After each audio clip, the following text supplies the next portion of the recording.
बड़ी खबर आ रही उदयपुर से, जहां बाबूलाल खराड़ी के बयान पर सियासत तेज हो चुकी है। बीएपी के जिलाध्यक्ष का पलटवार आया है। अमित खराड़ी ने इस्तीफे की मांग की है। संवैधानिक पद पर रहकर धर्म की बात ना करें, घोटालों की बातों पर कुछ नहीं बोलते। जनजाति मंत्री बाबूलाल खराड़ी द्वारा राजकुमार रोड पर दिए बयान पर बीएपी के जिलाध्यक्ष अमित खराड़ी ने पलटवार किया।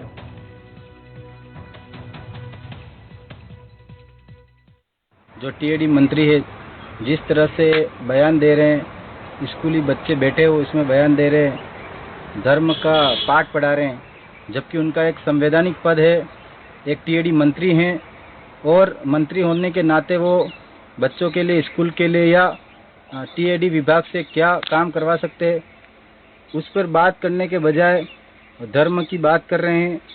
अगर उनको धर्म की बात ही करनी है तो उनका जो संवैधानिक पद है, विधायकी है, और उनका जो मंत्री पद है उससे इस्तीफा देके उनको धर्म की बात करनी चाहिए। बात करनी है तो आपका विधायक का जो पद है, मंत्री का जो पद है, आप उस पद से इस्तीफा दीजिए और आप धर्म गुरु बन जाइए। फिर आप धर्म पे आप बात करिए। आपके पास जो संवैधानिक पद है, मंत्री होने के नाते आप आदिवासियों के लिए क्या क्या कर सकते हो, उस पर बातचीत कीजिए। बाकी जो भी जवाब है, जो जनता आपको आने वाले पंचायती राज चुनाव में विपिन सोलंकी लाइव हमारे साथ जुड़ गए इसी पर और जानकारी देने के लिए। विपिन, जरा इसको मतलब जो है सिलसिलेवार ढंग से बताइए। अमित खराड़ी ने कहा है कि जनजाति मंत्री बाबूलाल खराड़ी स्कूल के बच्चों के सामने धर्म की इस प्रकार की बातें कर रहे हैं। अगर उन्हें धर्म की बात करनी है तो अपने संवैधानिक पद से इस्तीफा दे दें और धर्मगुरु बन जाएं। जी बिल्कुल, ये उदयपुर जिले के गोगुंदा तहसील के देवला में 30 करोड़ की लागत में एकलव्य आवासीय विद्यालय के शिलान्यास और भूमि पूजन कार्यक्रम के दौरान बाबूलाल खराड़ी, जनजाति मंत्री बाबूलाल खराड़ी ने संबोधित दिया। उस दौरान भारत आदिवासी पार्टी को लेकर इन्होंने इस तरह से बयान दिया है।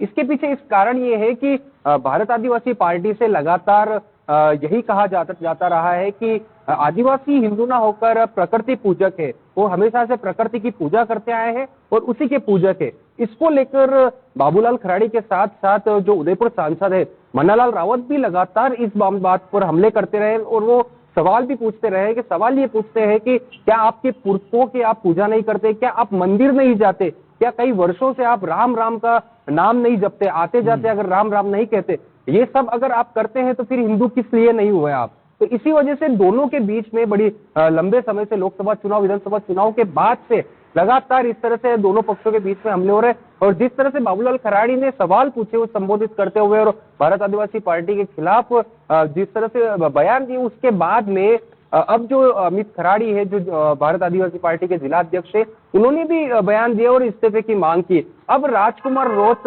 उदयपुर में कल आने वाले हैं और वहां सभी से मुखातिब भी होंगे, जिला कलेक्ट्रेट भी पहुंचेंगे, तब भी उनसे इसी तरह से ये बयान आ सकता है सामने। क्योंकि पहले भी मन्नालाल रावत सांसद जो है, उदयपुर सांसद, उनके द्वारा कोई भी बयान दिया जाता रहा है तो उसका पलटवार राजकुमार रोत की तरफ से दिया जाता रहा है। जी, बहुत बहुत धन्यवाद आपका महत्वपूर्ण जानकारी देने के लिए।